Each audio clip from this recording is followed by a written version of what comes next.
असफलता एक चुनौती है, उसे स्वीकार करो, क्या कमी रह गई देखो और सुधार करो। Hi guys, this is Salim Kumar here today basic learning about English grammar. So guys, as you know, today is the third day of our English speaking class. So let me tell you today this video I am going to teach you about present indefinite tense. So guys, आज की video में मैं आपको present indefinite tense के बारे में बताऊंगा। तो सबसे पहले आपको प्रेजेंट इंडेफिनिट टेंस की पहचान मालूम होनी चाहिए। तो जिन हिंदी वाक्यों के अंत में ता है, ती है, ते है, ताहूं, तीहूं शब्द आए वो प्रेजेंट इंडेफिनिट टेंस कहलाता है। जैसे मैं खेलता हूं, वह पढ़ती है, हम स्कूल जाते हैं, राम आता है, मेरी मम्मी खाना पकाती है। तो जिन हिंदी वाक्यों के अंत में ता है, ती है, ते है, ताहूं, तीहूं शब्द आए वो हमारा प्रेजेंट इंडेफिनिट टेंस कहलाता है। अब इसके बाद आपको यह पता है, सेकंड डेज की वीडियो में मैंने आपको बता दिया कि सेंटेंस तीन प्रकार से बनाए जाते हैं। एक होता है एफर्मेटिव, एक होता है नेगेटिव और एक होता है इंटेरोगेटिव। तो सबसे पहले हम प्रेजेंट इंडेफिनिट टेंस में एफर्मेटिव सेंटेंस बनाएंगे। तो शुरू करते हैं। और एफर्मेटिव सेंटेंस का जो फॉर्मूला वो आप अपनी स्क्रीन पर देख सकते हैं। तो सबसे पहले लिखो सब्जेक्ट, वो he, she, it, name, I, we, you, they. उसके बाद वर्ब की फर्स्ट फॉर्म और उसके बाद एस या ई एस और उसके बाद फुल स्टॉप लगा दो। नेगेटिव सेंटेंस बनाओगे तो सबसे पहले लिखो सब्जेक्ट, उसके बाद डू या डज में से कोई एक, उसके बाद नोट, उसके बाद वर्ब की फर्स्ट फॉर्म, फिर उसके बाद फुल स्टॉप लगा दो। और अगर आप इंटेरोगेटिव सेंटेंस बनाते हैं तो सबसे पहले लिखो हेल्पिंग वर्ब, वही डू और डज, उसके बाद लिखो सब्जेक्ट और उसके बाद लिखो वर्ब की फर्स्ट फॉर्म और क्वेश्चन मार्क। अब चलो भाई एस और एस को अलग कर लेते हैं और डू और डज को भी अलग कर लेते हैं। तो सिंगुलर नंबर जैसे ही, सी, नेम, इट के साथ एस और एस का प्रयोग किया जाएगा और प्लूरल नंबर जैसे आई, वी, यू, दे इनके साथ एस और एस का प्रयोग नहीं किया जाएगा। इसी प्रकार अगर आप नेगेटिव और इंटेरोगेटिव सेंटेंस बनाओगे तो सिंगुलर नंबर के साथ ही, सी, नेम, इट के साथ डज का प्रयोग किया जाएगा और I, we, you, they plural number के साथ डू का प्रयोग किया जाएगा। अब चलो मैं आपको एग्जांपल देता हूं। हमारा पहला एग्जांपल है वह पढ़ती है और मैं पढ़ता हूं। चलो एक साथ दो एग्जांपल बनाएंगे ताकि हमें कंसेप्ट अच्छे तरीके से क्लियर समझ में आ जाए। वह पढ़ती है, मैं पढ़ता हूं। तो सबसे पहले लिखो वह के लिए लड़का है तो ही, लड़की है तो सी। तो वह पढ़ती है, ती है से हमें पता चलता है कि लड़की की बात हो रही है, तो वह के लिए लिखो सी। मैं पढ़ता हूं, मैं के लिए लिखो आई। आप चार्ट में देख सकते हो इनकी हिंदी। उसके बाद पढ़ना को कहते हैं रीड, दोनों में रीड लिख दो।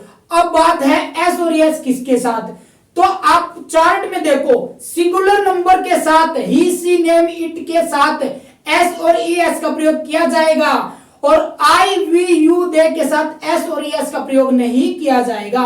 तो ऊपर है सी, मतलब सिंगुलर नंबर है तो सी रीड्स, एस का प्रयोग किया जाएगा और नीचे आई रीड, यानी कि यहां पर एस और एस का प्रयोग नहीं किया जाएगा। उसी प्रकार राम जाता है, हम पढ़ते हैं, राम जाता है, हम पढ़ते हैं। तो यहाँ पर राम क्या नाम है और नाम के साथ एस और एस का प्रयोग किया जाएगा। तो राम गोज, एस का प्रयोग करते हैं, राम गोज। और इसी प्रकार हम पढ़ते हैं, वी रीड। तो सबसे पहले मैं आपको एक बात और बताता हूं, अगर किसी सेंटेंस में एक से अधिक नाम है तो वहां पर एस और ई एस का प्रयोग नहीं किया जाएगा। अगर किसी सेंटेंस में एक नाम है तो वहां पर एस और एस का प्रयोग किया जाएगा। जैसे सचिन क्रिकेट खेलता है, तो देखो सचिन क्रिकेट खेलता है तो बना दो सचिन प्लेज क्रिकेट। यहां पर एस का प्रयोग किया क्योंकि सचिन एक नाम है। और सचिन और राम क्रिकेट खेलता है तो Sachin and Ram play cricket, यहां पर वर्ब की फर्स्ट फॉर्म का प्रयोग किया जाएगा। अब चलो भाई मैं आपको ई एस का प्रयोग बता देता हूं, क्योंकि जब से मैंने एस का प्रयोग किया अब तक ई एस के बारे में नहीं बताया, ताकि आप में ये कंफ्यूजन नहीं रहे कि एस का प्रयोग कब किया जाएगा। एस और एस का प्रयोग दोनों की कंडीशन एक है। जब हमारा सब्जेक्ट सिंगुलर है यानी कि ही सी नेम इट है तो एस और एस का प्रयोग किया जाएगा। आई वी यू दे है तो एस और एस का प्रयोग नहीं किया जाएगा। उसके बाद ई एस का प्रयोग कब किया जाएगा यानी कि ई एस का प्रयोग 6 जगह पर किया जाता है। अगर वर्ब के अंत में 6 वर्ड मिले, आप अपनी स्क्रीन पर देख सकते हैं कौन कौन से, S, S H, C H, Z, X, O. अगर ये 6 वर्ड मिलेंगे वर्ब के अंत में तो ई एस का प्रयोग किया जाएगा। लेकिन कब, जब हमारे सेंटेंस में सब्जेक्ट सिंगुलर होगा। अब चलो मैं एग्जांपल देता हूं, जैसे वह जाती है, मैं जाता हूं। अब सबसे पहले सेंटेंस बनाओ, वह के लिए लिखो सी और मैं के लिए लिखो आई। अब देखो जानना को कहते हैं गो, और नीचे भी जाना है तो ऊपर भी गो नीचे भी गो, तो सी गो और आई गो। अब देखो इस चार्ट में जो हमने बताया 6 वर्ड, उसमें इनमें मैच हो रहा है या नहीं, तो दोनों में देखो, दोनों में से हो रहा है, ऊपर भी गो नीचे भी गो, ओ है, ऊपर भी देखो ऊपर भी ओ है और नीचे यानी कि ऊपर भी गो है नीचे भी गो है, तो दोनों में ओ है और हम यस का प्रयोग कर देते हैं दोनों में, सिंपल। नहीं, यहां पर क्या है, ट्विस्ट है। मैंने क्या कहा कि सिंगुलर नंबर के साथ ई एस का प्रयोग किया जाएगा, प्लूरल नंबर के साथ ई एस का प्रयोग नहीं किया जाएगा। तो नीचे आई वी यू दे आई है और आप इस चरखी में देख सकते हो आई के साथ तो ई एस का प्रयोग किया ही नहीं जाता, तो आई गो। और ऊपर क्या है, ऊपर क्या है, सी है, तो सी में कर दो सी गोज, तो ई एस का प्रयोग। इसी प्रकार वॉच है, सी एच आता है, वॉच में लिख दो सी वॉच और आई वॉच, तो ये आपकी कंफ्यूजन बिल्कुल दूर होगी। आई होप गाइज आपको ये सेंटेंस बिल्कुल क्लियर तरीके से समझ में आ गया होगा। अब चलो मैं आपकी प्रैक्टिस करवा देता हूं ताकि आपको बहुत लंबे समय तक ये सेंटेंस याद रहे और आपको बहुत अच्छे तरीके से समझ में आ जाएगा प्रैक्टिस करने के बाद। उसके बाद मैं आपको होमवर्क भी दूंगा। तो शुरू करते हैं। मैं कुछ सेंटेंस बोलूंगा जो आपकी स्क्रीन पर आपको नजर आएंगे। उस सेंटेंस को आपको 5 सेकंड के अंदर अंदर बनाना होगा। फॉर्मूला हर चीज आपके पास होगा, यहाँ पर लिखा होगा, उसमें से देखकर यूज कर लेना। 5 सेकंड के बाद आपको उसका आंसर अपनी स्क्रीन पर दिखाई देगा।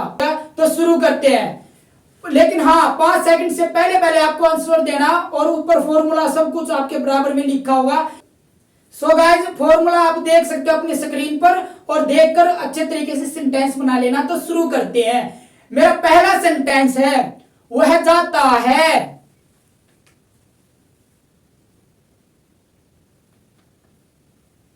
हम पढ़ते हैं,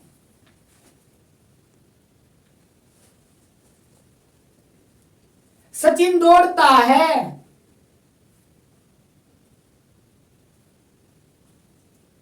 राधिका पत्र लिखती है, हम रोते हैं, मेहमान आते हैं, क्या तुम झूठ बोलते हो, क्या तुम खाना खाते हो, क्या तुम नहीं आते हो, वह नहीं जाता है, राम क्रिकेट नहीं खेलता है,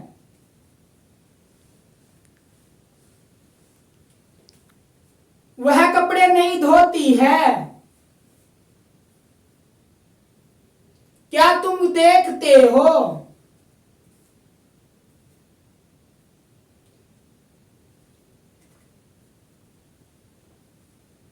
क्या मैं रोता हूं,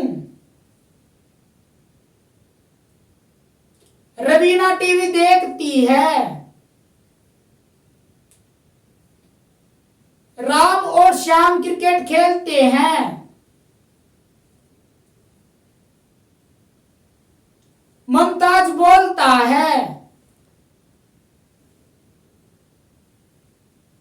सो गाइस ये कुछ सेंटेंस मैंने आपको प्रैक्टिस करवाई है। आई होप आपको बहुत ही अच्छे तरीके से आपको ये सेंटेंस समझ में आ गया। वीडियो को बार बार देखिए, उसके बाद अपनी एक कॉपी बना ले, यानी कि एक 60 दिनों का एक रजिस्टर बना लीजिए और उसमें लिख लेना। अब चलो मैं कुछ आपको होमवर्क देता हूं ताकि बिल्कुल ही आपको कंसेप्ट क्लियर समझ में आए। वीडियो को एक बार और देख लेना, अगर कोई कंफ्यूजन हो बिल्कुल ही एक एक बात बता दिए। सो नेक्स्ट वीडियो में आपको फिर मिलेंगे, जब तक के लिए धन्यवाद। अपना ख्याल रखना, अपने परिवारों का ख्याल रखना और भाई टेक केयर, बी हैप्पी।